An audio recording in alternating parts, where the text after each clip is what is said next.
ভালো কিছু রান্না হলে যেরকম সেন্ট বেরোয়, যেমন দেখবেন হঠাৎ মাংস সেন্ট, খাসির মাংস রান্না হচ্ছে, ভাবলেন কোথায় রান্না হচ্ছে ভালো, এরকম ভালো জিনিসের ভালো সেন্ট বেরোয়। আপনার মিটিং যদি ভালো হয় তারও একটা সেন্ট বেরোবে।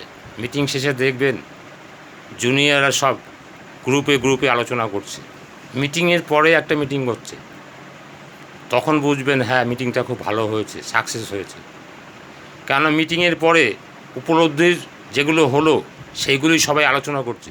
জানিস তো এইখানটা হেভি বলেছে, জানিস তো এই জায়গাটা যা বলুন না, ওই যে উনি দারুণ বলেছে, বুঝলেন না? না শোন, আমার ওনারটা খুব ভালো লেগেছে, উনি এইটা বলেছে, এইটা খুব ভালো লেগেছে। এই যে একটা সমালোচনা, এইটাই হলো মিটিংয়ের সেন্ট। এই সেন্টটা আপনি মিটিং থেকে বেরোনোর সময় দেখতে পাবেন, জুনিয়রদের মধ্যে সমালোচনা হচ্ছে, এইটাই একটা মিটিংয়ের পরে মিটিং।